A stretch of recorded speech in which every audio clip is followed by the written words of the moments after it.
On the right, there's 3 bodies. You walk back a few feet further, and there are 4 bodies. You go back a little bit further, and there's another couple. You go back in the back room where they're having a break.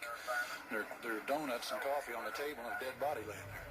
Authorities in Oklahoma this morning believe the fear of losing his job caused mail carrier Patrick Sherrill to murder 14 co-workers in the Edmond post office, wound 6 others, and then turn a gun on himself. What does the term going postal mean? It's usually a word of slang becoming extremely and uncontrollably angry, often to the point of violence, usually in the workplace. The stereotype of going postal was undoubtedly created in 1986 when postman Patrick Sherrill walked into his workplace and killed 14 co-workers and then himself. Joseph Harris later in the year, also a postal employee, killed 2 people at the post office, and then on November 14th of the same year, after being fired and losing arbitration, Thomas McIlvaine killed 4 employees and then himself, terming the phrase going postal forever in our books. What are the signs we look for? What makes an employee turn this way? In America, even though the post office is run like many other businesses, what makes it the most violent? Because its employees are treated with the most extreme cases of harassment and bullying. Harassing is aggressive pressure or intimidation to an employee. Bullying is using superior strength or influence to intimidate someone, typically to force them to do what he or not does want to do. For the next 10 minutes, Sherrill moved methodically through the room, saying nothing, killing people. And of course, Pat Sherrill walked around several times, evidently making sure we was all dead. Witnesses say that Sherrill was shooting indiscriminately, but the fact that he spared Tracy Sanchez indicates that his rage was selective. Is violence the first choice at the post office? Absolutely not.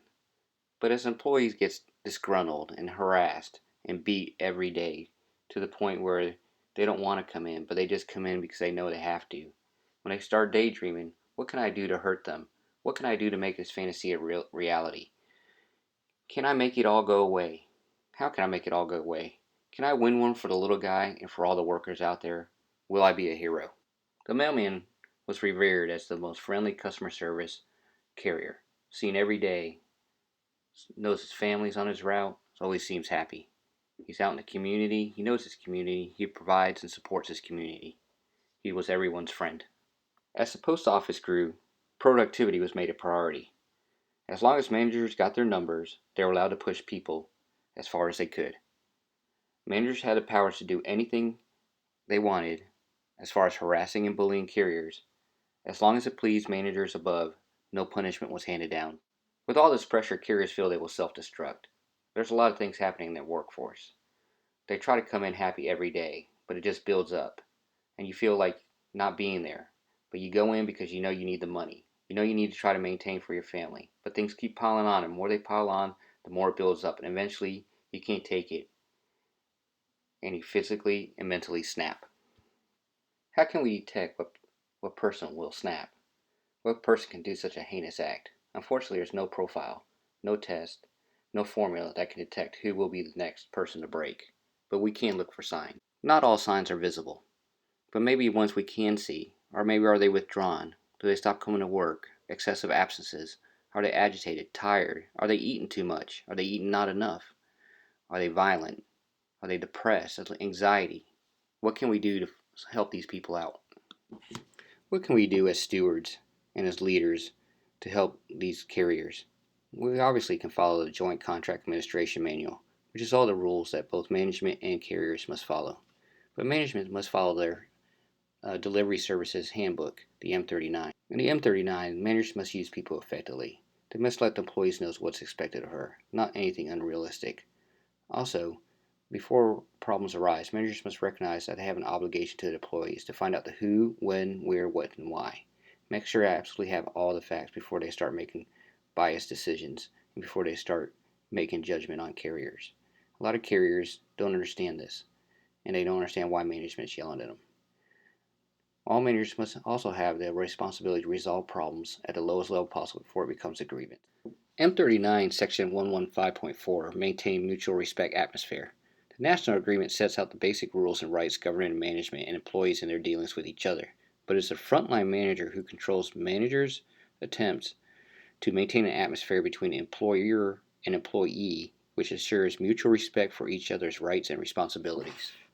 So what do we do now that we believe there's a violation occurred, that there was actually violence or harassment in the workplace? In 2015, Manny Peralta, Director of Health and Safety, created a handbook, Dignity and Respect, that went out to all shop stewards. If we follow the simple steps and tools in the Dignity and Respect handbook, we can let employees know if there's a grievance procedures. The employee must be apprised of their grievance rights. They must be made aware of the grievance process. They must be given the opportunity to vent their frustrations. Sometimes a remedy may be a simple vent. By not having the procedures, it could be perceived that the process is biased towards management, creating increased stress. It is important for us to realize that workplace violence includes domestic violence, stalking, threats, harassment, bullying, emotional abuse, any type of intimidation, or any type of forms of conduct that can create anxiety and feel a huge amount of stress in a climate of distrust. Besides the JCAM and M39, you can also use the ELM 665.24, that all employees work in an environment that is safe from harassment, intimidation, and threats and bullying of all kinds. In March of 1992, after the Royal Oak, Michigan incident, the Joint Statement of Violence in the Workplace was created. It states that all employees will be treated with dignity and respect and fairness. What else can we do besides the grievance procedures? We can contact labor. We can request labor management meeting. We can fill out safety form 1767. We can request information on supervisors, on their training and discipline. And we can file a complaint with OSHA. After the grievance, we want to make sure we have a proper remedy. What is the importance of a remedy? We want to make sure the employee is made whole for any losses. We want to correct the behavior by management.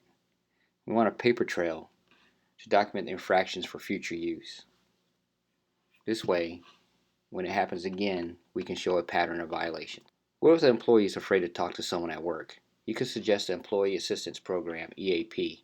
There they can get 6 visits paid by the post office to talk to a confidential counselor. They can also go to nalc.org and check out the EAP information on that website. The term going postal needs to be removed from our vocabulary, period. It's a toxic pill that we take and we suffer every day. When people see no progress, they see no way out, they feel backed into a corner. It's this when people decide the only choice they have is to violence towards themselves or others. This we need to stop immediately. To suffer shameful abuse in silence in exchange for a paycheck is an unwritten rule for many of us at the post office. To deny this fact is almost impossible anymore. The effects proven by medical studies is 30% of increasing risk of coronary heart disease, 10 years shorter life expectancy, shows the fragility on the human psyche, and the dehumanizing of us. If we use these tools that are provided to us, the rules in the Dignity and Respect Handbook, the JCAM, the M39, even your M41 and your ELM, and use the grievance procedure correctly, we can slowly make a difference. Anger is control. When we let managers, bullying tactics, and crude forms of harassment, we let them control us. They affect your feelings, your state of mind, your personal life. It takes a toll on us physically, mentally, and emotionally. When they can no longer control you, they turn to your coworkers to try to spread rumors to control them. We need to realize that nobody makes you angry. You decided to use anger as a response. Do not let them control you. Stop, breathe, think, remove yourself from the situation if possible, and keep self-control. If we follow all these guidelines, follow the rules, the grievance procedures correctly, in time we can remove the term going postal from our vocabulary forever.